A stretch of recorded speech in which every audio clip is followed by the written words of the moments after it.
think I got everything. By the way, when this Super Kiwi 64 game comes out, I'm totally reviewing it. That looks cool. This seems like a game that would be right up my alley. Let's see, got that. Got all that open. Yeah, I figured next week, since we're not gonna have a show, I figured I could probably just stream for the Yeah. night. Yeah, that'd be a good idea. Man, I'm tired. Yeah, me too. When we're done with the show, I'm going to watch the new Moon Knight and then go to bed. Yeah, I still got like another hour and a half of editing and uploading and Oh, chopping and. So I was gonna say we could do our new B-Res ad tonight, but I'm like, we're not doing that tonight. We're gonna do that next show. yeah, it'll wait. Yeah, it can wait. Was it just like adding in some of their new flavors or something? Yeah. Okay. All right. Twitch looks good. Holding strong at, let's see, 2,100 kilobytes per second. That looks good to me. We did that on an old computer; it would destroy it. Yeah. Well, hell, when I did it on regular OBS, it would go from like 2,000 and drop down to like 300, and I'm like, losing like thousands of frames. Yeah, I'm toying around with the idea of doing feature presentation live every week. I just don't know when. That's the rub, finding the time to do it at the same time every week. Yeah. Which I think if I set a precedent that the show is live, this is when I'm doing it, then guests will be like, oh, okay. I updated the Patreon shout out list too. Okay, cool. Let's see. Now put up a new Patreon post too about we should let the patrons pick what we're gonna commentate on next month. So they've got a month to let us know what they want. I know exactly what they're gonna pick. What? Final Fantasy: The Spirits Within. Oh God. That movie's terrible. I've never seen it. I had no desire to watch it. I remember seeing the trailers and I'm like, this is kind of cool, but it looks like shit. I saw it in the theater and I was like, yeah, we're a little too early in the CGI world to start putting out movies like this. Yeah, that movie came out in what, the early 2000s? Yeah. Or was it towards the end? What year did that? Final Spirits Within release date. Let's see. 2001. That seems very early for a CG movie like that. We were only like 7 or 8 years away from Jurassic Park at that point. So it's like, yeah, we're doing this way too soon. 2001. I was a sophomore in high school at that point. I was, let's see, how old was I in 2001? I was like 23, 24 years old.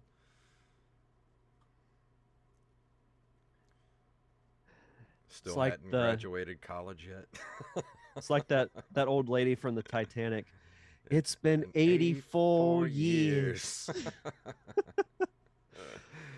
Let's see. I'm sharing this to Facebook real quick. All right. And then I'll be set. All right. I'm good to go when you are. All right. Let's see. All right. Here we go. The SNES. The SNES. All right. You good? Yep. All that right. just posted. Here we go. In 3, 2, 1.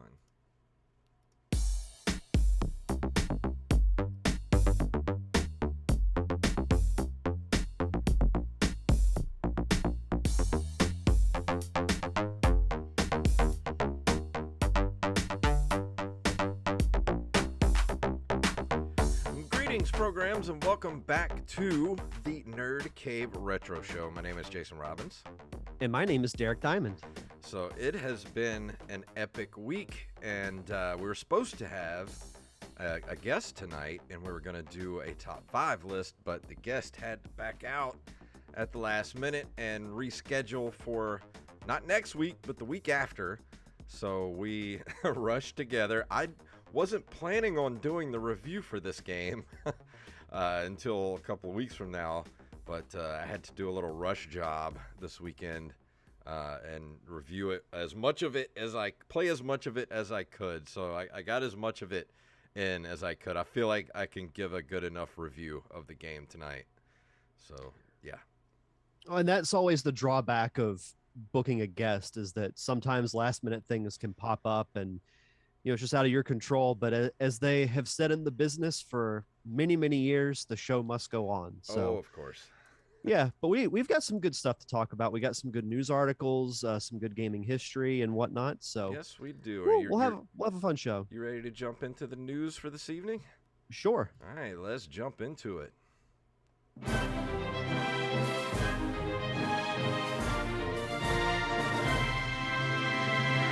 This is so freaking awesome. This is from our favorite site, NintendoLife.com. This is a gallery of wooden creations of classic video games, and they are stunning. Let's see.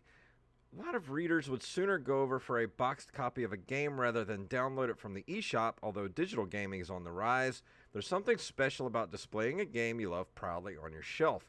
Well, thanks to user Pigmented over on Etsy, you can now get wooden recreations of your favorite video game boxes to keep and look at and love forever.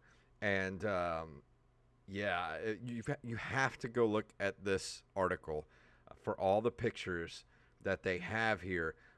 First off, at the very top, there is a Legend of Zelda Breath of the Wild NES cartridge, which it doesn't even exist on the NES, but they made a wooden cartridge for it.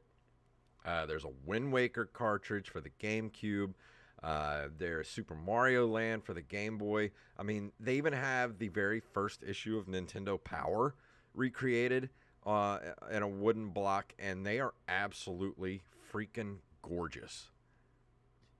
So my wedding is next week if somebody wants to get me one of these as a gift. But no, in all seriousness, these are fantastic.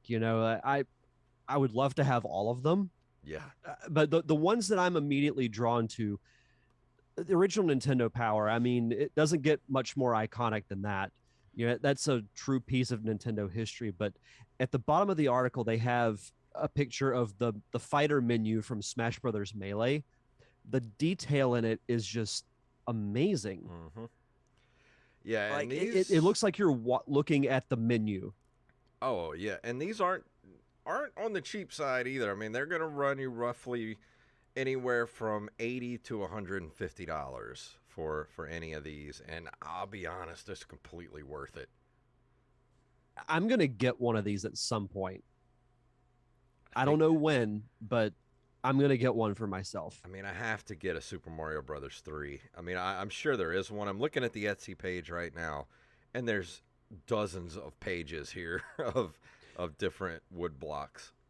You may have said this, but can you send a picture of what game you want and they create it for you? Let me see.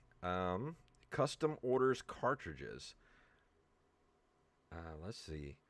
You can do custom wooden GameCube. Yeah, I think you can. They have custom wooden NES cartridges, Game Boy Advance, Game Boy DS, Nintendo 64.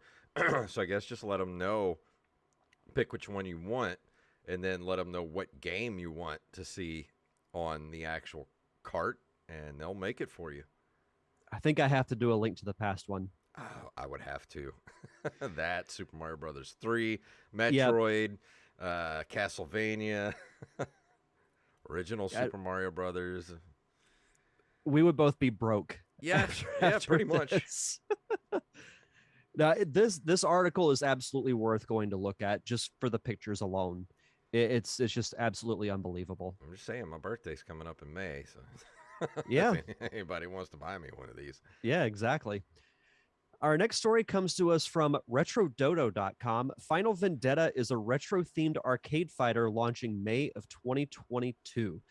Get working on those pull ups. Final Vendetta is about to smash its way onto your TV screen and it'll give no mercy. I wonder if it's got a Cobra Kai connection by saying that. Yeah. If you've ever wondered what Streets of Rage would look like if it came out in 2022, then look no further. Actually, scrap that. This is the illegitimate love child of Streets of Rage, Double Dragon, and Final Fight. As I mentioned, it comes out in May of 2022, and it is going to be available. It's going to get a physical release on the Nintendo Switch, PS4, and PS5. And it'll also be available via digital download on Steam, Xbox, PlayStation, and Nintendo. You know, I love me a good side-scrolling beat 'em up, and as soon as they said Double Dragon and Final Fight, I'm in. I feel like, you use this comparison with movies a lot. You have the filmmakers who grew up watching like Star Wars and Indiana Jones and, hit movies of the 80s and early 90s. And now they're making movies that you can see are clearly inspired by those. I feel like now we're seeing gaming developers who grew up playing games like Double Dragon, Mortal Kombat, because I feel like almost every week we're hearing about a new side-scrolling beat 'em up that's coming out. Yeah, it's such a cool genre to do like a retro style game. I mean, if you're gonna do a retro style game, I mean the side-scrolling beat 'em up is, that it was. There were so many of them back in the day, and it's just so synonymous with that era of gaming, the side-scrolling beat 'em up. There were hundreds of them at the time. So if you're gonna do a good retro style, game, you go back and look at Final Fight, of course, Streets of Rage, Double Dragon. Then you have, other games like River City Rampage and things like that. Oh man, that genre, it just has a special place in my heart. Yeah, and a little bit about the story of the game. It says here, picture the scene. It's London, and a notorious gang called Cynic 8 have kidnapped someone. That someone happens to be our protagonist, Claire Sparks' sister. Claire, along with retired wrestler Miller T. Williams and bare knuckle fighter Duke Sancho, must save her sister, battling syndicate's goons and taking down gang bosses along the way. That's the perfect storyline for a game like this. That's all you need. That's exactly. It has to be a retired wrestler. You have to have, your street fighter. And then, of course, Claire is probably like the, she's probably the martial arts expert, Yep. So this will be fun to check out. Like I'm very curious about it. And I did want to, before I forget, I did want to say that all of tonight's stories were submitted to us by, of course, Armez Jackson, I Am the Rampage, Donner Party of 5. And if you have a story you'd like us to cover, send them to nerdcaveretro@gmail.com. And this next story, which one is it? I have 800 tabs open here. Here we go. From WindowsCentral.com, there's an exclusive. Microsoft is moving ahead with an Xbox Game Pass family plan. What you need to know. Xbox Game Pass is Microsoft's Netflix like game subscription, of course. Let's see. The way it isn't like Netflix is the lack of a family plan, allowing you to attach additional accounts to one subscription. It's all about to change as they can confirm for plans that Xbox Game Pass family plans are moving ahead. See, all-you-can-eat Netflix-style game subscription service, giving you access to all the stuff. Let's see, when is it coming? This is not very...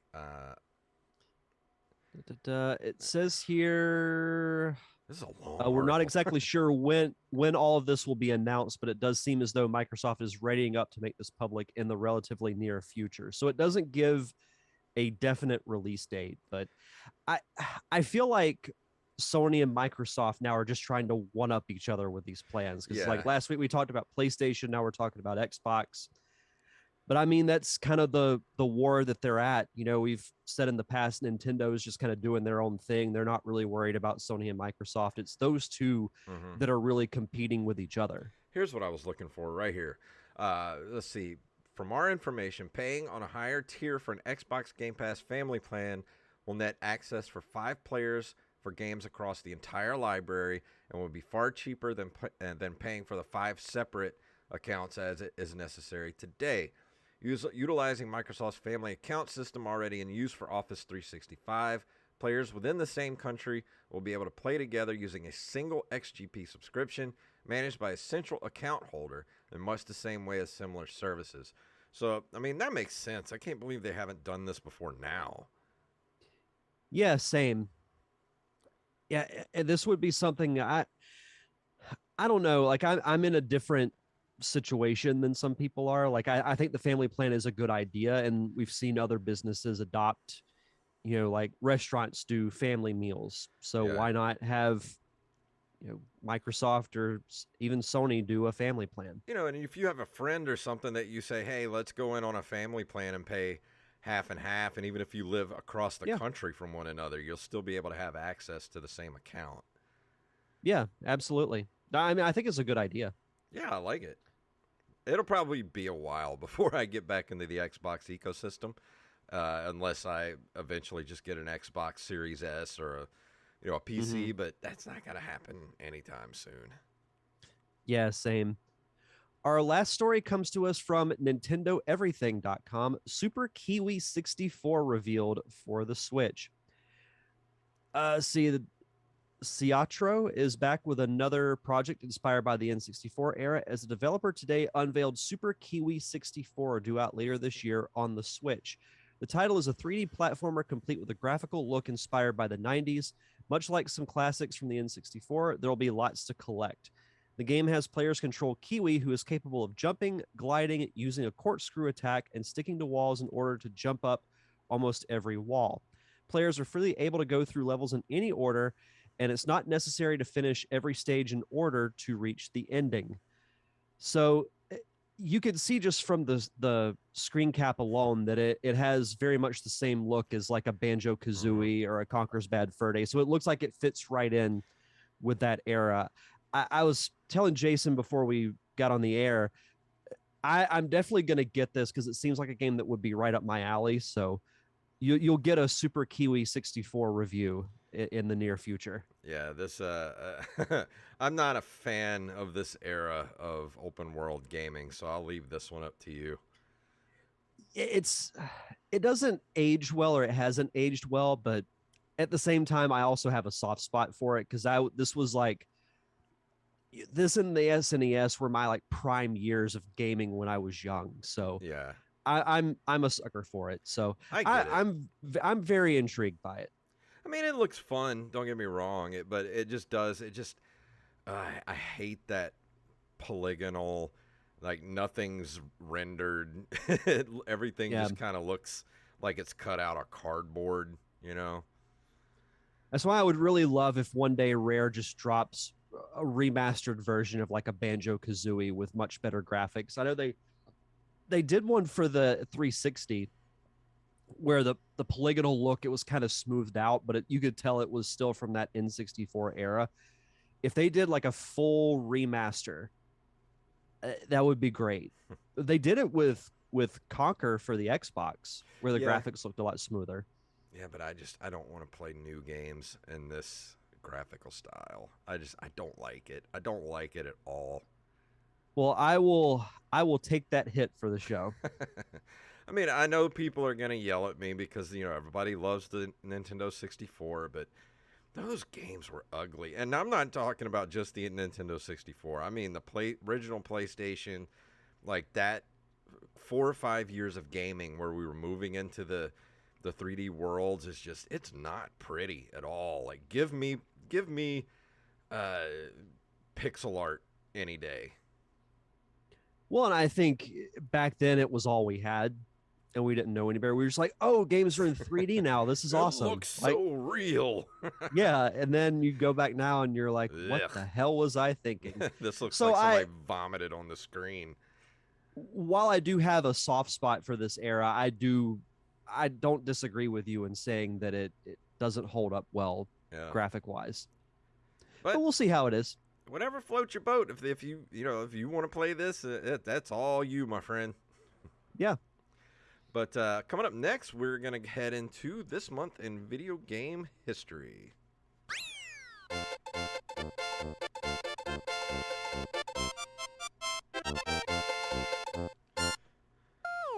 April 19th of 1982, Namco released Dig Dug, manufactured by Atari in North America. I still like Dig Dug. If I see a Dig Dug machine, it makes me happy. And it's also a part of just about every arcade compilation Yeah. on every console that's ever been made. But who hasn't played Dig Dug, whether it's in the arcade, on a traditional console?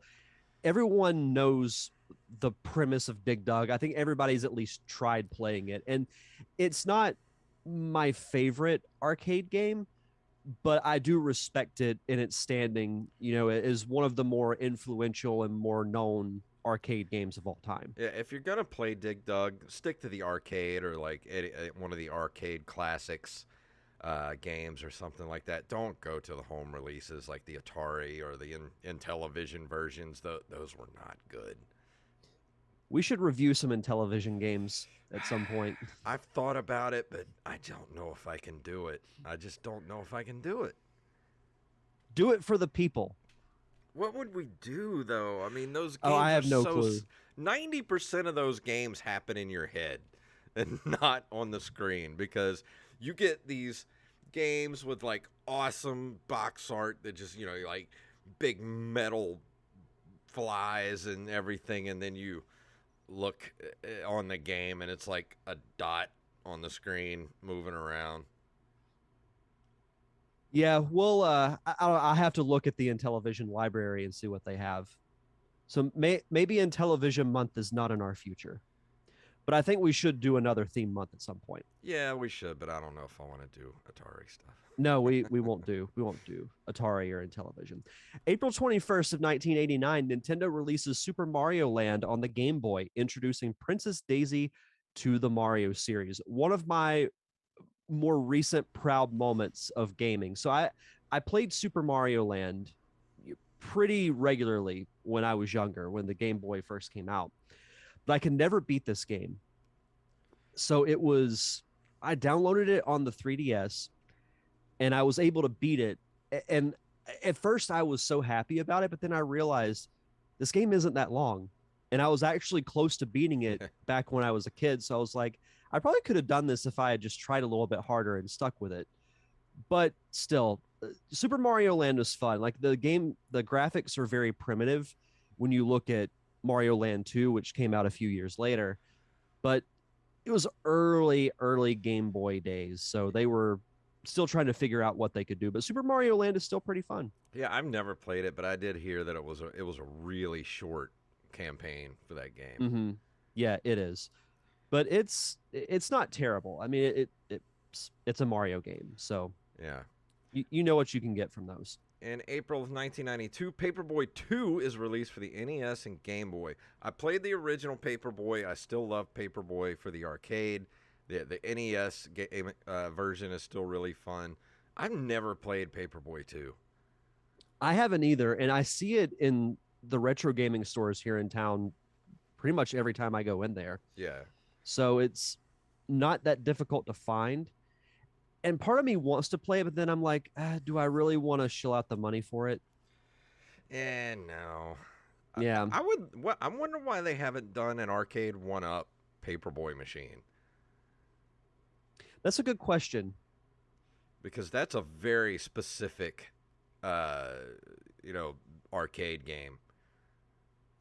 Well, if in a month from now we hear that there's going to be an arcade 1-up Paperboy machine, we'll send our addresses where you can send our royalty checks. Our checks, yeah. Yep, exactly.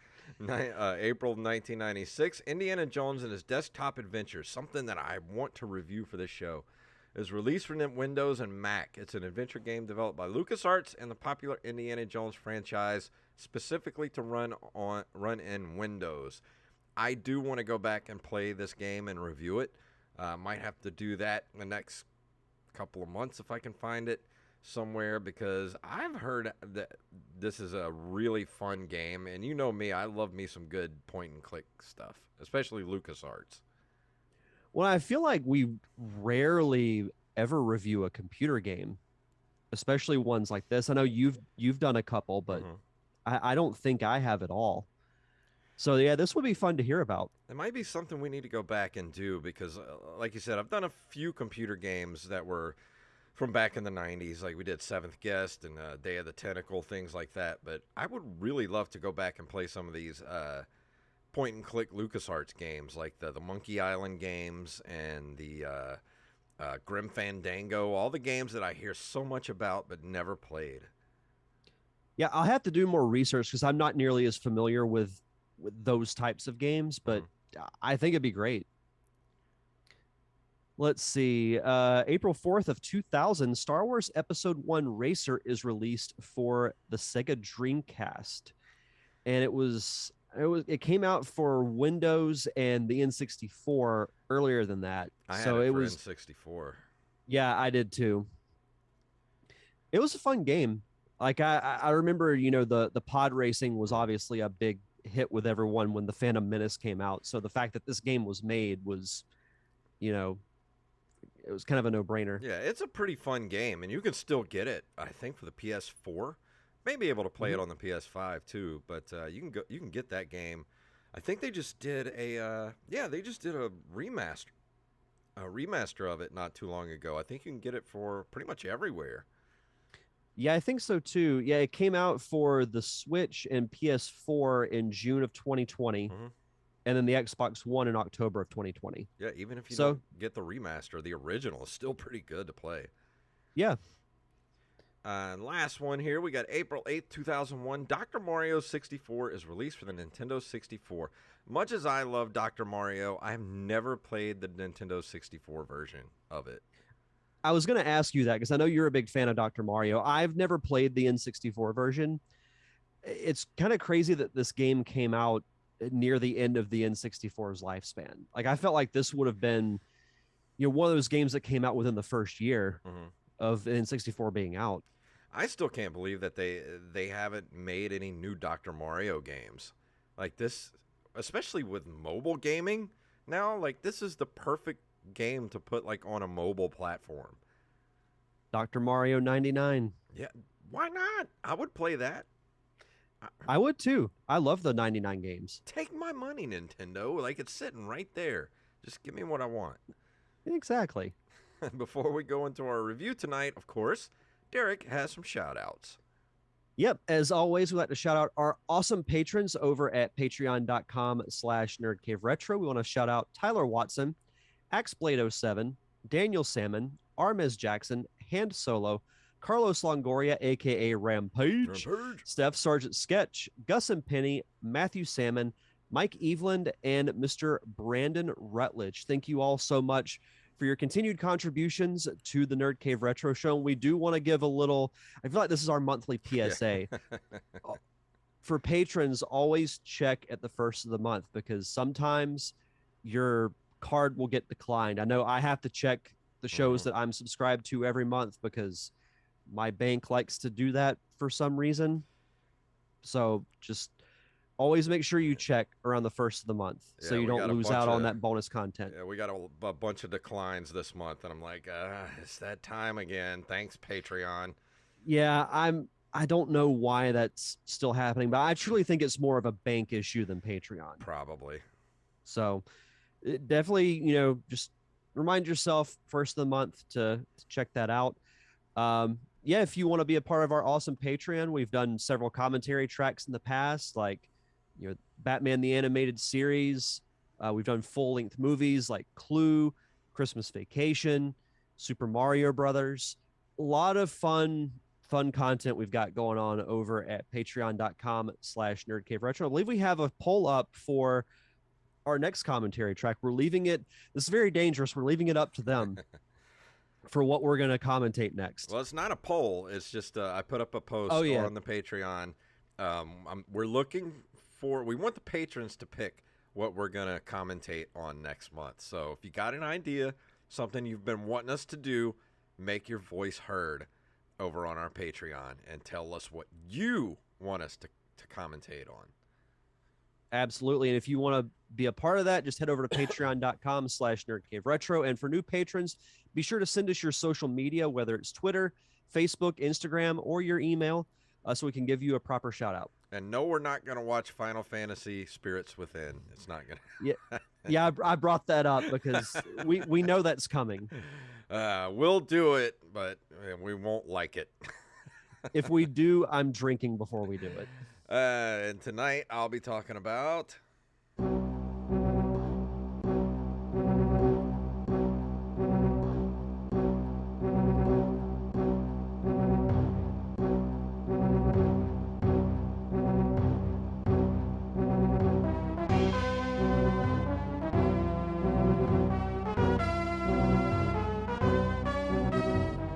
Indiana Jones' Greatest Adventures is a 1994 platform video game released for the SNES. It is an adaptation of all three Indiana Jones games, because we don't count that fourth movie. No, we don't. It's about the first three, the good ones: Raiders of the Lost Ark, Temple of Doom, and The Last Crusade. It was developed by Factor 5, who, what else did they do? They did, let's see here. They did stuff for me. Oh man, they made a lot of games, but I'm not gonna list. Okay. They've done all the Turrican games, Mega Bomberman, Contra, the Alien Wars, Star Wars Rebel Assault 2, Resident Evil 2. Oh, they've done all kind of stuff. So they've been around the block quite a few times.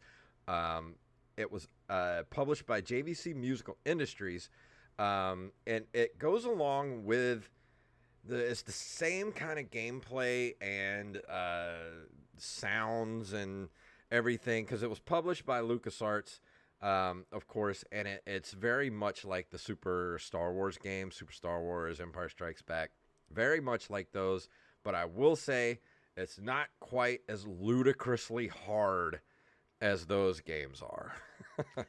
That was going to be my first question, because I remember, especially Super Star Wars, because that's the one I've played the most out of those three. It was borderline rage-inducing. Those games were. Is not quite as rage-inducing. The only times I ever got really rage-induced during this game is when I died unfairly. Like if I tried to make like the second level, like you go through the game, and of course you start at the very beginning. You start the very beginning of Raiders of the Lost Ark, and you go through that story. Then you go to Temple of Doom, and you play all three movies. And there's like, how many levels does it even say? There's like 10 or 12 levels in this game, and within each level is like 2 or 3 sub levels. Like you have beginning stage, middle stage, and then your boss in each level. So there's a ton of content in this game. But like say the second level, you're in Marion's bar, and you're trying to go up, like through stairs, jumping on platforms, and of course you have your whip, and you're using the whip to swing across chasms and stuff like that. And there's floors breaking underneath your feet, and the place is on fire, and it's slowly going up. So you're trying to outrun the fire as you're going up through the building.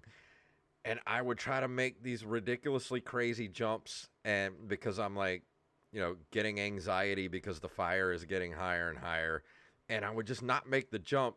And of course, poor Indy just like falls into the fire and burns to a crisp. And I'm like, man, I just killed Indiana Jones by burning him to death, and I felt awful. He probably would have preferred that to falling in a pit of snakes. Yeah, well, I don't know. Burning to death or pit of snakes. It's a balance. Yeah, true. Something I'm curious about, because I'm curious about these, with all these adaptations. Are there any storyline changes, or does it pretty faithfully follow the movies? It faithfully follows the movies, but it does take liberties here and there. Like it doesn't quite exactly match the stories. But you get the cut scenes, the important, nuggets of the movies and stuff like that. But like I said, they've taken a few liberties, but for the most part, it follows everything pretty closely.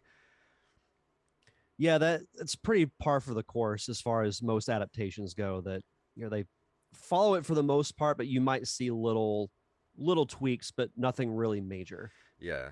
And one of my biggest complaints about this game is the pistol. Indy's pistol has that is just like he could blow up a tank with that pistol in the movies. In the game, the pistol is weaker than the whip. How does if I whip someone, they die in like 2 hits. But if I shoot them with the pistol, it takes like 5 shots to kill them. Why? Just unload a full round on them, and they're still just walking towards you like nothing happened. Like that, I never use the pistol in this game. I get it, and I immediately switch back to the whip. Like, why would I do that to myself? Anytime you mention Indiana Jones and pistol, I just think of that scene from Raiders when the guy's just doing all the fancy sword tricking. Yeah. He just pulls out his gun and Which, by the way, that is a boss in the game. Oh, that's awesome. And of course, you in the movie, you shoot him once and he's dead. Indy shoots him one. In the game, you got to shoot him like 35 times to kill him with that stupid It should have been pistol. once. Yeah. That would have been hilarious.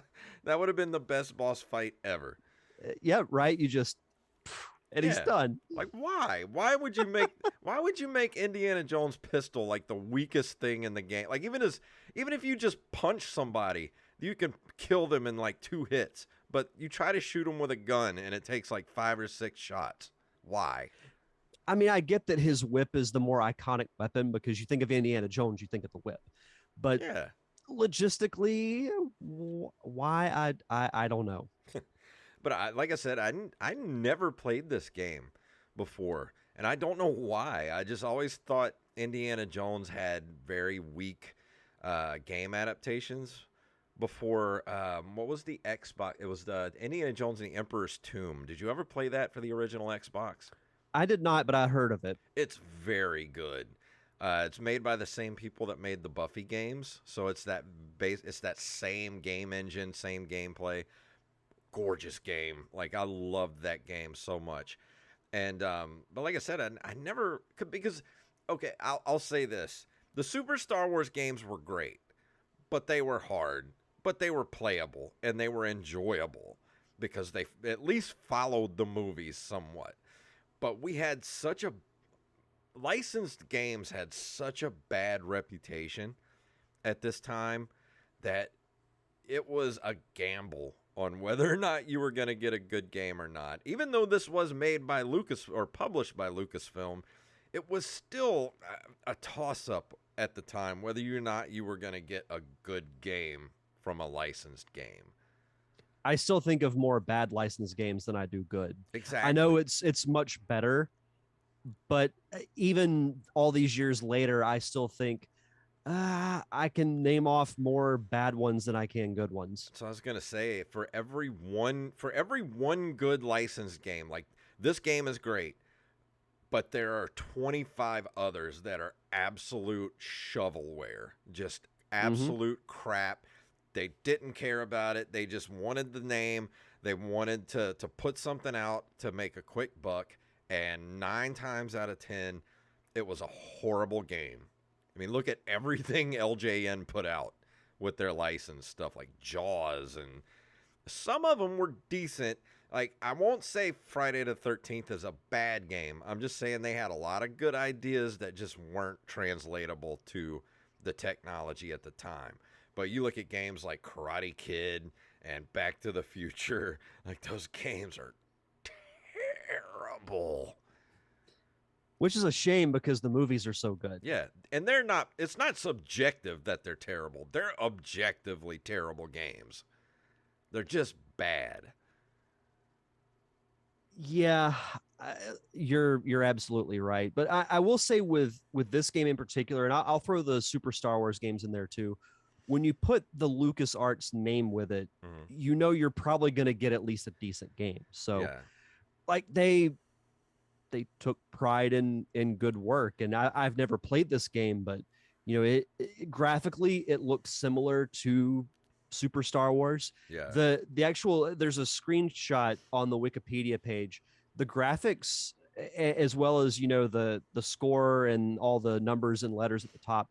I don't know why, but it reminds me of Mortal Kombat a little bit as far as the look goes. But it looks good. It looks like a game that would fit right in that era.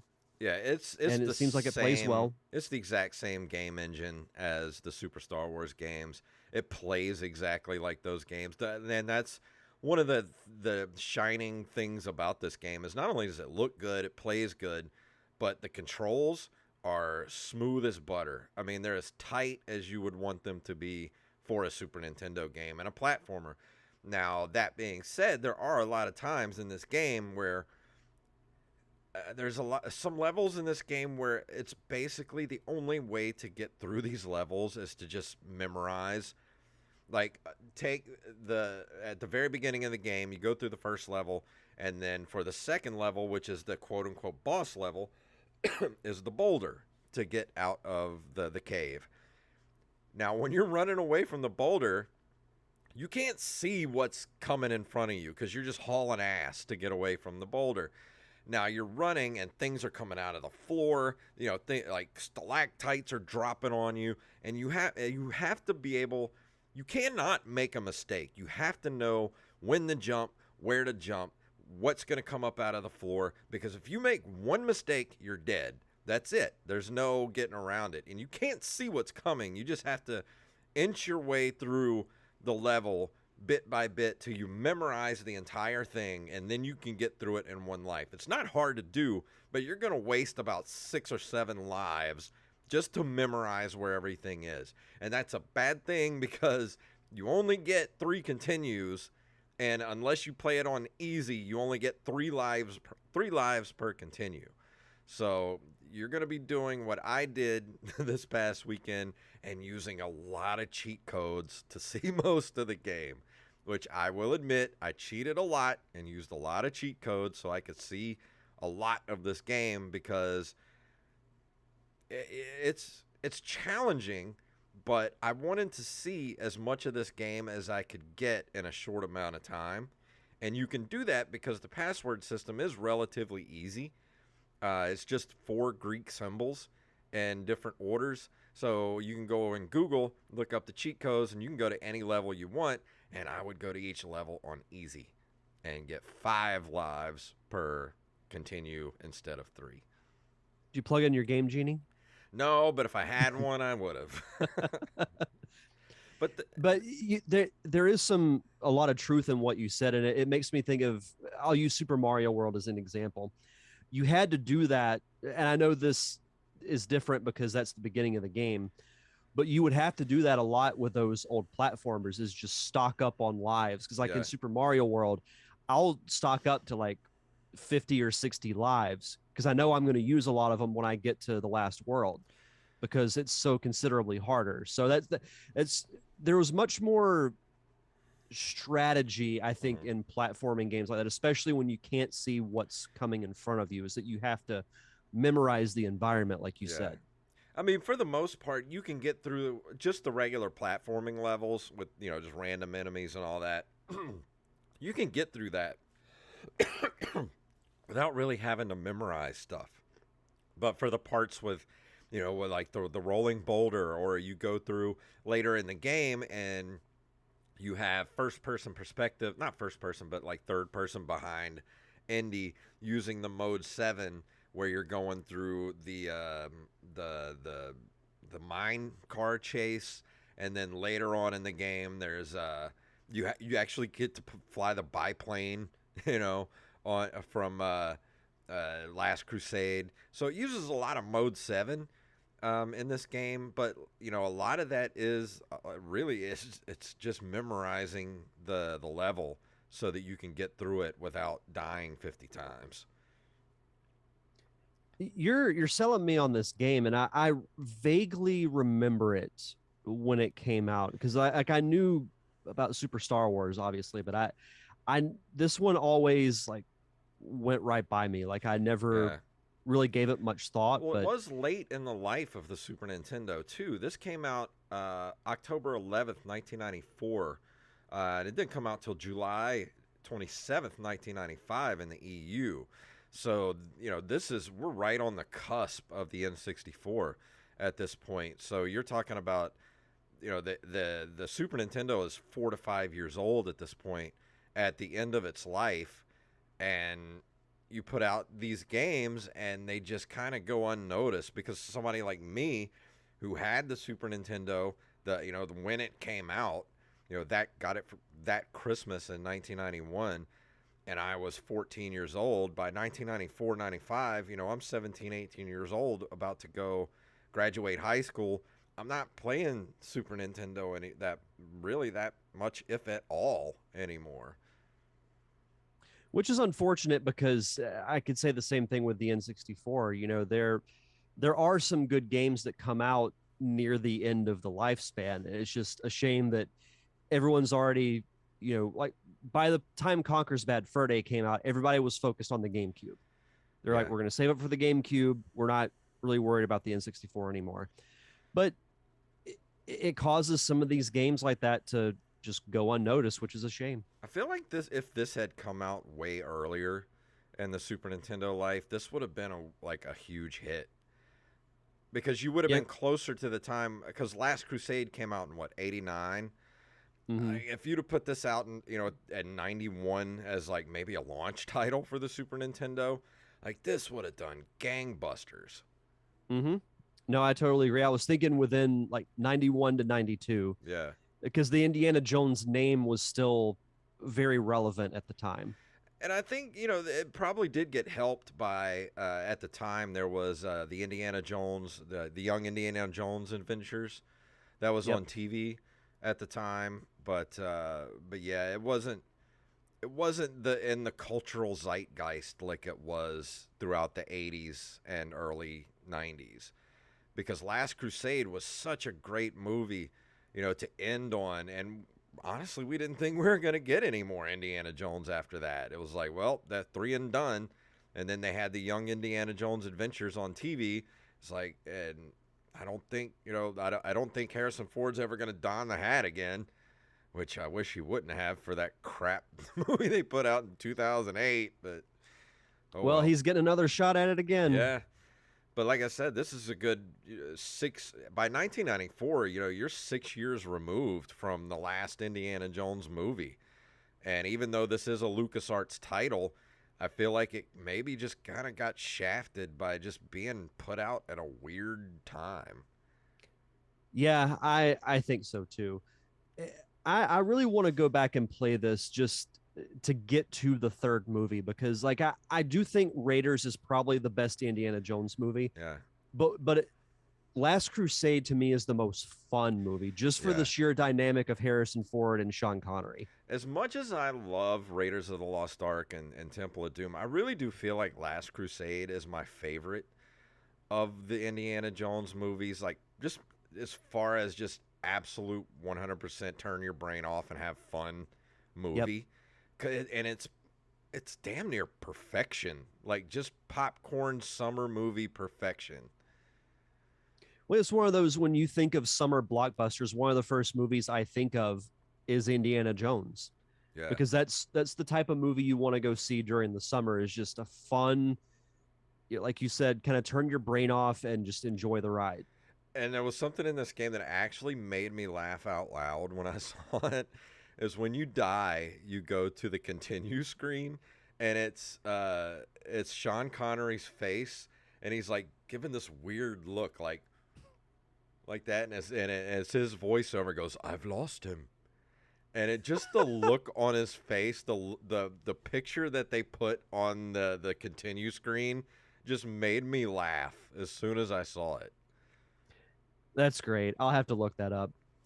Sean Connery is somebody that, like I enjoy anything he's in. Yeah, I really wish that he would have come out of retirement and they would have done a good fourth Indiana Jones movie with him returning as Henry Jones Sr. Like, 'cause their dynamic in that movie is just something to behold. Some of the best on-screen chemistry that I think has ever been done. Makes me want to go watch that right now. Well, I've wanted to go back and watch these movies because it's been a long time since I've seen any of the Indiana Jones movies. So I'd love to go back and just rewatch the trilogy. But I think I might do that this weekend. It's a Rewatch good the idea. Indiana Jones. I bought them on VHS not too long ago too, so I need to go back Nice. and do the original watch through on VHS like it's the 80s or something. Yeah, for sure. But some of the review scores for it back in the day, you had Nintendo Life. Nintendo Life gives it an 8 out of 10. You got IGN gives it an 8 out of 10 in 2008. EGM gave it a 7 out of 10. It's got a good C grade about it. That seems to be the motif for all the reviews. Like GamePro described it as a decent though unexceptional side scroller. Cited the game's faithful recreation of the scenery and the enemies of the films as its strongest point. Electronic Gaming Monthly saying the game is extremely challenging, with two of them adding that it suffers from frequent unavoidable hits. That I will agree with that too. However, they praise the game's graphics, especially the Mode 7 effects, and give it a score of 7 out of 10. Seems to be the thing that everybody liked it, but it didn't really break any new ground, like because it's kind of cut and paste from the Super Star Wars games. But I honestly, I wish I would have played this back in the day because I really don't have any nostalgia for it. But being an Indiana Jones fan, I'm kicking myself for not playing this back then because this is such an underrated game. I don't hear anybody talking about this game at all, and it's wonderful. It's an absolute must play for anybody with a Super Nintendo. Yeah, you sold me on it. I'm gonna have to check this out. Like it's not perfect. It's there's a lot of But that's stuff that okay. is like you said, it's rage inducing because of unavoidable stuff. But that was par for the course back then, man. That was just platformers. Like that's just what they did. Yep. But of a number grade, it gets a solid C grade. It gets a 7 out of 10, especially for side-scrolling Super Nintendo beat 'em ups. It's great. If you like the Super Star Wars games, you'll definitely like this because it's not quite as stupidly hard as those games were. Well, I'm sure even though you don't have the nostalgia for it, being in the Indiana Jones universe Yeah. is still fun. It was just pleasantly surprising because I was expecting a crap, you know, like licensed game. But it wasn't. Like I was expecting like an LJN mess of a game, but it wasn't. It was actually playable. It was nice to look at, had great music, and every scene you wanted to have in there was in there. Like all the major scenes in the movies are in there. It follows the movie pretty closely, and it's worth playing. It's worth having in the collection, I think. I'll have to see if I can track a copy of this down at a couple of the retro gaming stores we have here in town. Just out of curiosity, I'm going to look up what they go for these days. Let's see. Let me think of a guess. I'm gonna say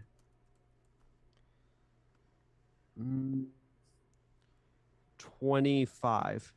You're close. There's one here that has 4 bids so far. It's at 2050. Buy it now. It comes with the manual, 57.95. So let's see. There's a lot of here. Just the cartridge itself goes for 49.50. So it's a little. Well, there's one here for 10.50. But it's not in great shape. But so I think you're going to be looking probably 50 to 60 bucks for a copy of it without the manuals and things like that. Just the cartridge is probably going to run you about 50, 60 bucks. Okay. Because this was so late in the life of the Super Nintendo, they probably didn't make a ton of these. Yeah, I think you're right. I do know that I've seen these at the local retro store, so I'm gonna have to go and price it and see what they have for them these days. I'll keep an eye out for it because I do want to go look at some point this weekend to see if I can find, one or two of the games that I plan on reviewing over the next month or so. So I'll definitely keep my eye out for it. I definitely enjoyed it, and it's definitely going to get added to the roster. I may stream it at some point. I have seen looked up some videos the other day to see how long a speed run of this thing is, and most of the YouTube speed runs are over an hour. So it's a meaty game. So if you're just going to casually play it, I imagine it's a couple hours long. Yeah, definitely. But that's going to bring us to the end of the episode. And I wanted to remind everybody we are not going to be here next week for an episode. So me and Derek are going to record something this weekend to release next week. And but next week, I did put it in the Discord. I might just stream next Wednesday night. So if you have something you want me to stream, or if you want to do 80s commercials, we could do that. I just want to stream for an hour or two, and you guys come hang out with me. So let me know what you want me to do. As far as what we're going to record, there is a certain movie coming out this weekend that we got to talk about. I can't wait till April, was it 20th? Yeah. When we'll be back. I can't wait till then to talk about it. So yeah, and that's when our guest will be back. On the 20th. Yep. But that brings us to the end of the episode. Anything you want to throw out there before we leave this evening? Next week, I'm going to unveil the new logo and graphics package that I made for the feature presentation podcast. And then the week after is when I've already put the trailer together of when the show is going to come back. So stay tuned to social media for that. It's at Feature Pres Pod on Facebook, Twitter, and Instagram. Fantastic. And go check out the Open Micers podcast. We released like 3 or 4 episodes this last week because of our Patreon obligations. And so we've got plenty of content over there at Open Micers on Twitter and Instagram. And that's going to do it for this week. We're going to play our music. And if you would like to email us, you can email us at nerdcaveretro@gmail.com. You can find us at nerdcaveretro.com. We're on Facebook at facebook.com/nerdcaveretro, Instagram and Twitter at nerdcaveretro, and individually at jfunktastic and at Derek_Diamond. Go check out our merch. We got t-shirts, mugs, bags, magnets, stickers, all kind of stuff over at ncrmerch.com. And of course, our Patreon at patreon.com/nerdcaveretro, where as little as $1 a month keeps the lights on here. And if you keep us above that $50 level, we will keep doing the extra episodes every month. And if you can't do that, please leave us a review wherever fine podcasts are given away for free. So Derek, please tell them what it's all about. No time for love, Dr. Jones. We are going to die.